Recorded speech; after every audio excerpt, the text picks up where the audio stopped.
ఝాన్సీ తనని ప్రాణంగా చూసుకుంటుంది. అలాంటి ప్రాణానికి ఇప్పుడు ప్రమాదం అని తెలిస్తే ఝాన్సీ మెంటల్గా డిస్టర్బ్ అయిపోతుంది. అలా అని ఇంకా ఎన్ని రోజులు చెప్పకుండా దాస్తారు బావా?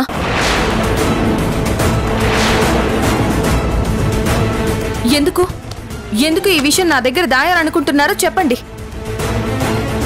మీ సంతోషాన్ని మాత్రమే నాతో పంచుకుంటారు, మీ దుఃఖాన్ని మాత్రం నాతో పంచుకోరు. అంటే మీరు నన్ను దూరం చేస్తున్నట్టేగా? అలా అనకు ఝాన్సీ. లేదు బావా, నాకు నాకు చాలా బాధగా ఉంది. ఈ విషయం తెలిస్తే నువ్వు బాధపడతావని బావ నీతో చెప్పొద్దన్నారు. అర్థం చేసుకో ఝాన్సీ. అసలు స్వీటీకి ఏమైంది బావా? తనకున్న జబ్బేంటి? మీరిలా సైలెంట్ గా ఉండకండి, విషయం ఏంటో చెప్పండి ప్లీజ్. స్వీటీకి పుట్టినప్పటి నుంచే బోన్ మ్యారోకి సంబంధించిన జబ్బుందట. వాట్? ఏమంటున్నావు బావా? అవును ఝాన్సీ, ఇప్పుడు స్వీటీ కండిషన్ చాలా క్రిటికల్ గా ఉందని డాక్టర్స్ చెప్తున్నారు. పాపకి పుట్టినప్పటి నుంచి ఒక రేర్ డిసీజ్ ఉంది, దాన్ని ఎవరూ గుర్తించలేదు. ఇప్పుడు అది లాస్ట్ స్టేజ్లో ఉంది. ఇంత పెద్ద విషయం నా దగ్గర దాచిపెట్టడం ఏంటి బావా? ఇదిగో ఈ కన్నీళ్లు చూడాల్సి వస్తుందనే బాధ, భయం. స్వీటీని నువ్వెంత అపురూపంగా చూసుకుంటున్నావో మాకు తెలుసు. మనకి ఎంత బాధ వచ్చినా తట్టుకోగలం ఝాన్సీ. కానీ అదే బాధ మన మనసుకి దగ్గరైన వాళ్ళకొస్తే అస్సలు తట్టుకోలేం కదా. ఆ బాధ నీ బాధ్యతలకు అడ్డు రాకూడదని మేమిలా చేశాం. ఏది బాధ, ఏది బాధ్యత బావా? స్వీటీ నా ప్రాణం ఆపదలో ఉన్నప్పుడు నాకు తెలియాలి కదా. అది కాదు ఝాన్సీ, నువ్విప్పుడు. అర్థమైందక్క, మీరు రాణి కేసు గురించి ఆలోచిస్తున్నారు. రాణికి ఎలా అయినా న్యాయం చేయగలను అన్న నమ్మకం నాకుంది. కానీ స్వీటీని మించిన బాధ్యత ప్రపంచంలో నాకేది లేదక్క. స్వీటీ అలా అల్లరి చేస్తూ నవ్వుతూ ఉంటే తెలియకుండానే నా ముఖం మీద చిరునవ్వు వస్తుంది. తన ఎంత ఎదుగుతున్నా సరే మొదటిసారి తను పసికందుగా ఉన్నప్పుడు నా చేతుల్లోకి తీసుకున్న క్షణం గుర్తొస్తుంది. తను నన్ను పిన్ని అని పిలిచినా అమ్మ అని పిలిచినట్టే అనిపిస్తుంది. స్వీటీ పట్ల నువ్వు ఎంత ఎమోషనల్ గా ఉంటావో నాకు తెలుసు ఝాన్సీ. తనకి ఒకరోజు జ్వరం వస్తే నువ్వు రాత్రంతా నిద్రపోకుండా తన పక్కనే కూర్చొని పడిగాపులు కాసావు. అలాంటిది ఇంత పెద్ద సమస్య అంటే. స్వీటీ నాకు దేవుడిచ్చిన వరమే కాని భారం కాదక్క. నా బాధ్యతకి అడ్డు కాదు. స్వీటీ,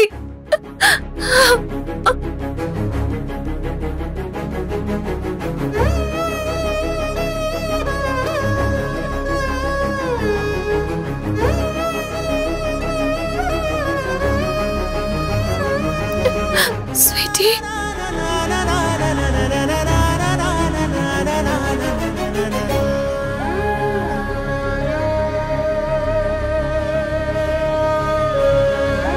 పిన్ని, కేస్ గెలిచావా? రాణి అక్క గెలిచిందా? చెప్పు పిన్ని. నువ్వు ఈ పెన్నికి ఆల్ ద బెస్ట్ చెప్తే నేను కూడా గెలుస్తాను, రాణి అక్క కూడా గెలుస్తుంది.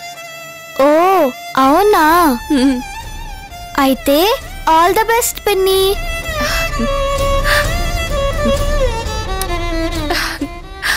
థ్యాంక్ యూ బంగారం. సరే, నీ ఆరోగ్యం బాలేదు కదా, పడుకో. ఓకే పిన్ని.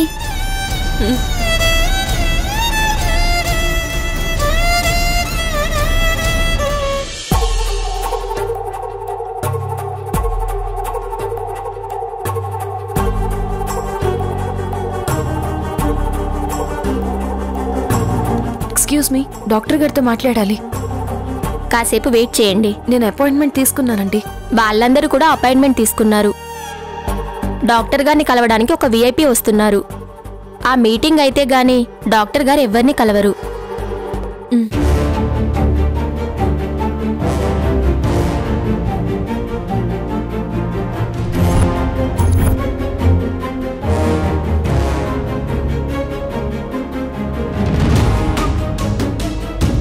ఓ వచ్చారా మేడం? మీకే కాల్ చేస్తున్నాను. మేడం వచ్చారట, త్వరగా రండి, పదండి.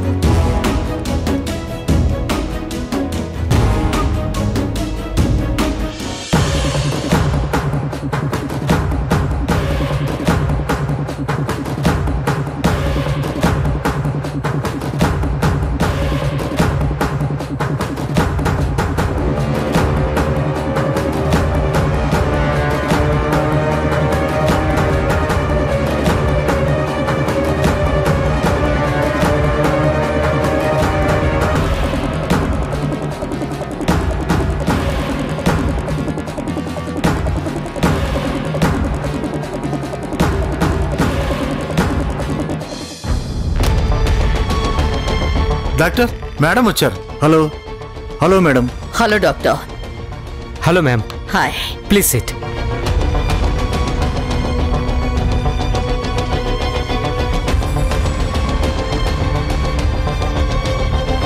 Very glad that you have come to my hospital madam.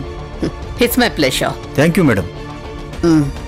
మీకు ఆల్రెడీ మా ఇన్ఛార్జ్ ఎక్స్ప్లెయిన్ చేసే ఉంటారు. యా, చేశారు.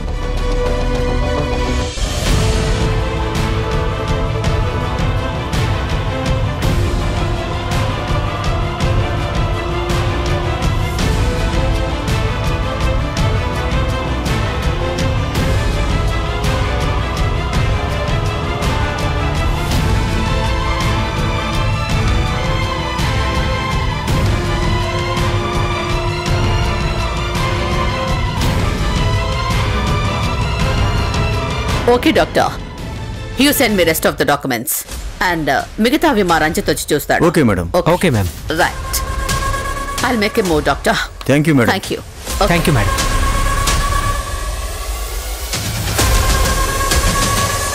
It's all right doctor, I can. Thank you madam. Thank you so much.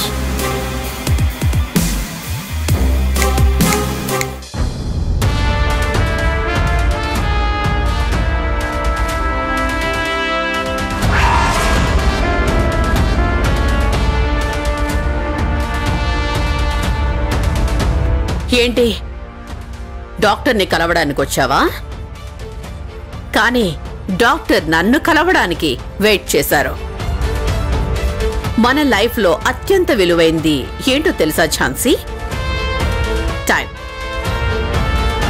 కానీ చాలా మంది జీవితాలు గడియారంలో టైం చూస్తూనే, ఐ మీన్ వెయిటింగ్ చేస్తూనే గడిచిపోతుంటాయి.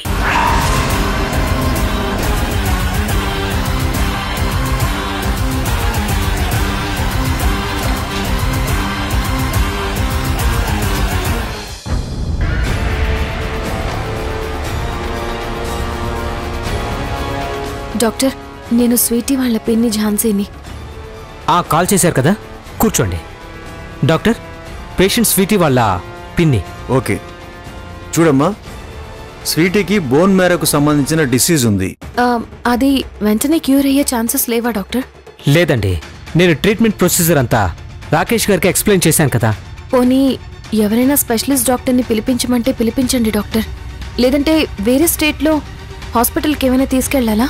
ఎక్కడైనా ఒకటేనమ్మా, సేమ్ బోన్ మ్యారో ఉన్న వ్యక్తి దొరికితేనే ట్రీట్మెంట్ చేయగలం. అప్పటి వరకు ప్రతి నెల ఒక ఇంజెక్షన్ ఇస్తూ ఉండాల్సిందే. అది కాదు డాక్టర్, స్వీటీ అంటే మా అందరికీ ప్రాణం. ఏ చిన్న అవకాశం ఉన్నా తనని కాపాడుకోవాలన్నది మా ఆశ. I can understand your pain. మొత్తానికి ఎంత త్వరగా వీలైతే అంత త్వరగా క్యూర్ చేయడానికి మా ప్రయత్నం మేము చేస్తాం. Thank you doctor. ఈ బోన్ మ్యారో ఇన్ఫర్మేషన్ ఎక్కడ దొరుకుతుంది? హెల్త్ ఆర్గనైజేషన్కి సంబంధించిన వెబ్సైట్ ఒకటి ఉంది, మీకు లింక్ షేర్ చేస్తాను. Okay sir. అందులో మనకిలా రిక్వైర్మెంట్ ఉంది అని పోస్ట్ చేయొచ్చా సార్? యా ష్యూర్, డెఫినెట్గా. స్వీటీ డీటెయిల్స్ పెట్టి పోస్ట్ చేయండి. బై లక్కీ ఎవరైనా డోనర్స్ ఉంటే ముందుకొస్తారు. Thank you doctor. Thank you.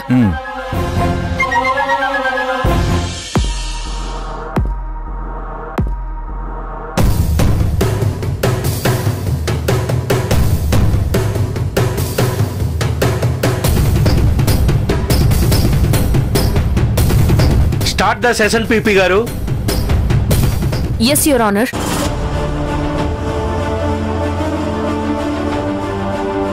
Tom మీకు తెలుసా? తెలుసు. తను మీ ఫ్రెండా? అవును, క్లోజ్ ఫ్రెండ్. క్లోజ్ ఫ్రెండ్ అంటే తన గురించి మీకు పూర్తిగా తెలిసే ఉంటుంది కదా? ఖచ్చితంగా తెలిసే ఉంటుంది. Note this point your honour.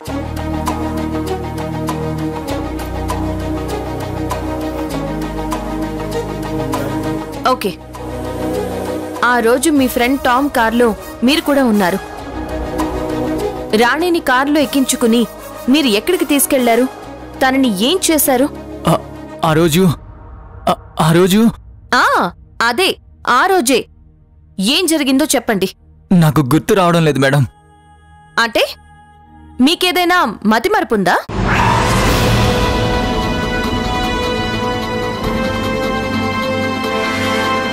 పర్లేదు చెప్పండి. లేదు. మరైతే ఎందుకు గుర్తులేదు?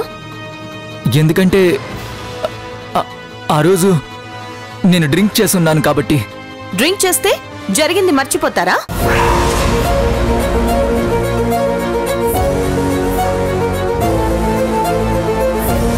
Your honour, Nivas Tom close friend. తన ఫ్రెండ్ ని కాపాడుకోవాలనే దురుద్దేశంతో జరిగిన విషయం చెప్పకుండా డ్రింక్ చేయడం వల్ల తనకేమీ గుర్తు లేదు అని కుంటి సాకులు చెప్తున్నారు. సాక్షులు చెప్పేవన్నీ సాకులు అనుకుంటే ఎలా పీపీ గారు? చూడు నివాస్, ఆ రోజు రాణి మీతో పాటు ఇష్టంగా వచ్చిందా, లేక మీరే తనని బలవంతంగా తీసుకువెళ్లారా? నాకు గుర్తు లేదు. డ్రింక్ చేసినా కూడా ఎంతో కొంత గుర్తు ఉండే ఉంటుంది కదా, అది చెప్పు, సరిపోతుంది. ఆ రోజు ఏం జరిగిందో నాకు గుర్తులేదు. ఎందుకంటే నేను డ్రింక్తో పాటు డ్రగ్స్ కూడా తీసుకున్నాను.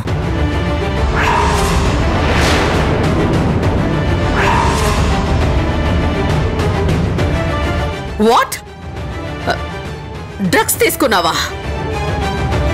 అడుగుతుంది నిన్నే నివాస్, నువ్వు డ్రగ్స్ తీసుకున్నావా? నో. చిన్న బ్లడ్ శాంపిల్ చాలు నువ్వు డ్రగ్స్ తీసుకున్నావో లేదో చెప్పడానికి. చెక్ చేయించమంటావా? No no. Yes, I'm a drug addict.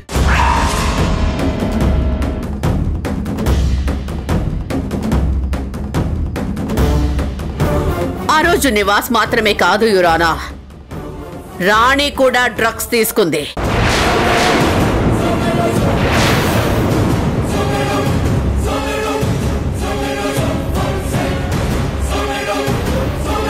Yes your honour, రాణి ఒక డ్రగ్ అడిక్ట్. నో మేడం, తన మీద అలాంటి నిందలు వేయకండి. అసలు రాణికి చెడు సావాసాలు, చెడు పరిచయాలు ఎలా ఉంటాయో కూడా తెలియవు యువర్ ఆనర్. లేదు యువర్ ఆనర్, రాణి డ్రగ్స్ తీసుకున్నట్టు నా దగ్గర ఆధారాలున్నాయి. ఆ రోజు రాణికి టెస్ట్ చేయించినప్పుడు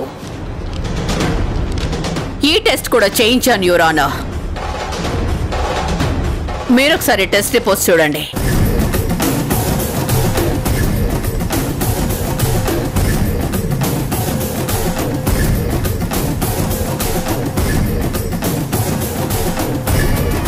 ఎస్, రాణి డ్రగ్స్ తీసుకున్నట్టు తన టెస్ట్ రిపోర్ట్లో కనిపిస్తోంది.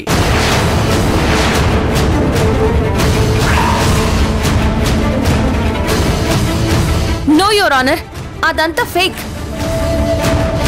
మీరు నో అని అరిచినంత మాత్రాన నిజం అబద్ధం అయిపోదు. యువర్ ఆనర్, ఆ రోజు హాస్పిటల్లో అప్పుడే రాణికి టెస్టులు చేయిస్తే డ్రగ్స్ పాజిటివ్ వస్తుందని టైం తీసుకొని సాయంత్రం టెస్ట్ చేయించారు. కానీ డ్రగ్స్ తీసుకున్న వాళ్లకు 72 గంటల వరకు బాడీలో డ్రగ్ ఉంటుందని వీళ్లకు తెలియదు పాపం.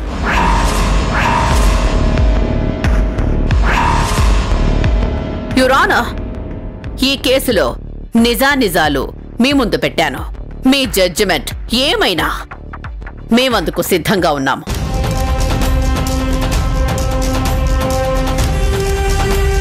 That's all your honour.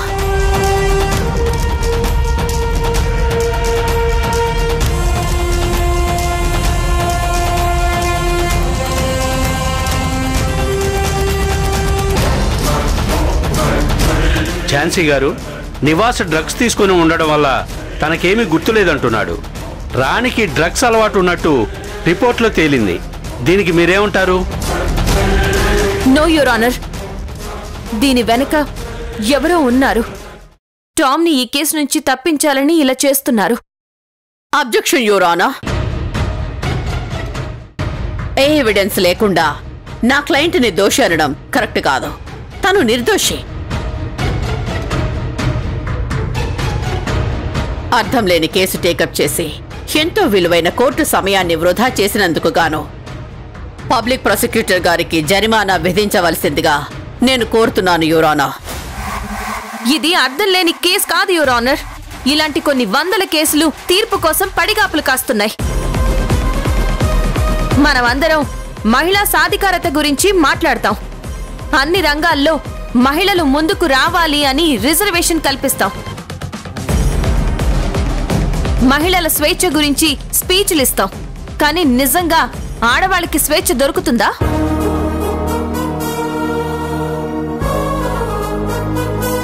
రాణిలాగా తన కాళ్ల మీద తన నిలబడాలి అనుకునే అమ్మాయిలు ఎంతో మంది ఉన్నారు. వాళ్ళకి పని చేసే చోట రక్షణ దొరుకుతుందా? వాళ్ళ డ్రెస్సింగ్ స్టైల్ మీద కామెంట్స్ చేస్తారు. హెయిర్ స్టైల్ మీద జోకులు వేస్తారు. లాంగ్వేజ్ బాలేదు అంటారు. బాడీ లాంగ్వేజ్ బ్యాడ్ గా ఉంది అని అంటారు.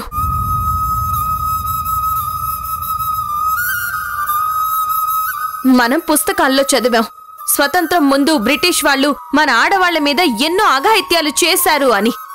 కానీ ఇప్పుడు 78 సంవత్సరాల స్వతంత్ర భారతంలో కూడా ప్రతిరోజు ప్రతి నిమిషం అమ్మాయిల మీద అఘాయిత్యాలు, ఆపై హత్యలు జరుగుతూనే ఉన్నాయి యువర్ ఆనర్. ఒకవైపు దేశవ్యాప్తంగా సంచలనం రేకెత్తిస్తున్న రేప్ కేసులు కోర్టులో ఉండగానే 10, 20 సంఖ్యలో కొత్త కేసులు నమోదవుతున్నాయి.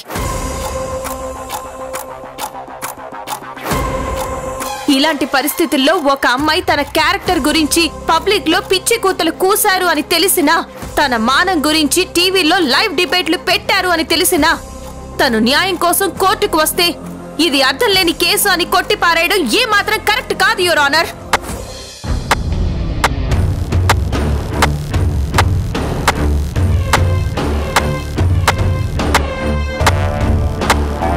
వావ్, ఝాన్సీ గారు ఎక్సలెంట్ ఎక్సలెంట్ స్పీచ్ ఇచ్చారు. ఇదే స్పీచ్ స్టేజ్ మీద అయితే చప్పట్లు కొట్టి షాలువా కప్పేవాళ్ళు. బ్యాడ్ లక్, ఇది కోర్టు అయిపోయింది. అయినా సాక్ష్యాధారాలు లేకుండా మీరిలా ఇంత ఎమోషనల్ గా మాట్లాడినా ఉపయోగం లేదు పీపీ గారు. న్యాయాన్ని గెలిపించడం కోసం సాక్ష్యాలు, సాక్షులు అన్ని ముందుకొస్తాయి. యువర్ ఆనర్, నిజాన్ని నిరూపించడానికి నాకు ఒకే ఒక్క అవకాశం ఇవ్వండి your honour, please.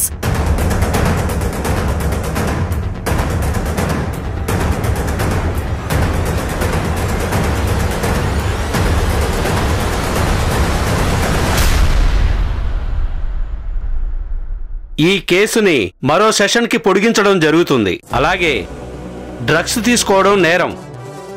Nivas drugs తీసుకున్నట్టు స్వయంగా తనే ఒప్పుకున్నాడు కాబట్టి తనకి డీ అడిక్షన్ టెస్ట్ చేయించి సరైన వైద్యం అందించాలని ఆదేశించడమైనది. The court is అడ్జర్న్డ్.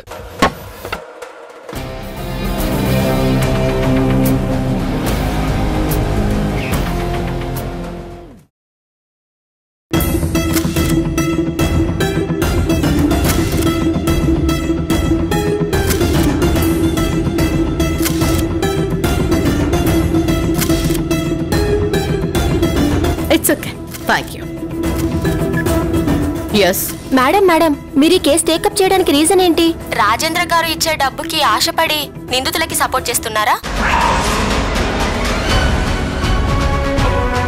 సొసైటీలో అమ్మాయిల మీద దాడులు పెరుగుతున్న నేపథ్యంలో మీరిలా చేయడం ఎంతవరకు కరెక్ట్? మీరు ఈ కేసు నుంచి టామ్ని తప్పించడానికి కట్టుకథలు అల్లుతున్నట్లు, ఈ కేసుని నీరుగార్చే ప్రయత్నం చేస్తున్నట్లు అనిపిస్తోంది. 100 మంది దోషులు తప్పించుకున్నా గాని ఒక్క నిర్దోషికి శిక్ష పడకూడదు అంటారు. నా క్లయింట్ టామ్ నిర్దోషి. అందుకే నేను ఈ కేసు టేకప్ చేశాను. ఇప్పటిదాకా మీరు ఇలాంటి కేసుల్లో అబ్బాయిలకి శిక్ష పడిన దాఖలాలు చాలా చూసుంటారు. కానీ ఇప్పుడు అమ్మాయికి శిక్ష పడబోతోంది. అది కాదు మేడం. Stop it. ఈ కేసు తీర్పు చరిత్రలో నిలిచిపోతుంది. అది కాదు మేడం. That's for now. ఇక మీరు వెళ్ళొచ్చు. Thank you so much.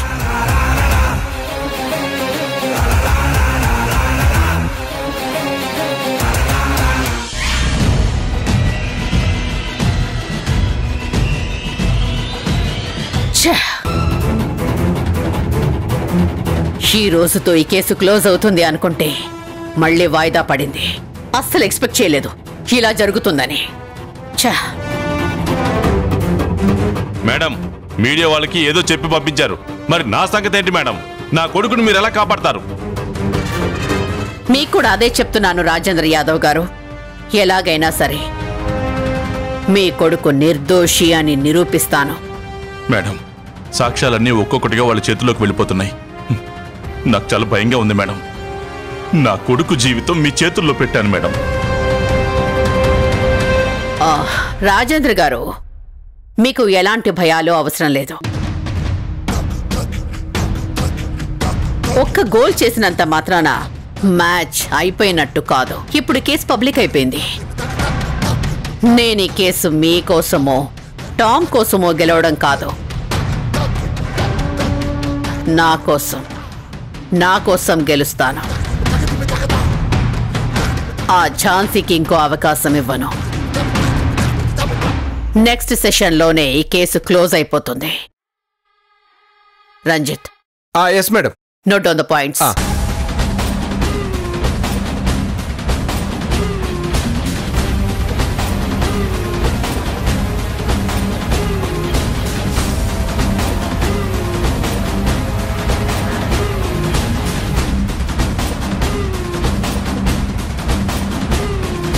తను నన్ను బలవంతం చేశాడు. అంటే ముట్టుకున్నాడా లేదా హత్తుకున్నాడా? అంతకు మించి మృగంలా దాడి చేశాడు. దాడి చేస్తే గాయాలుండాలి కదా. యువర్ ఆనర్, నేను చెప్పినట్టుగా ఈ రాణి కేవలం డబ్బు కోసమే టామ్ పై ఈ నేరం మోపుతోంది. లేదు, నేను డబ్బు కోసం చెయ్యలేదు. నేను అలాంటి దాన్ని కాదు. డబ్బు కోసమే చేశావు.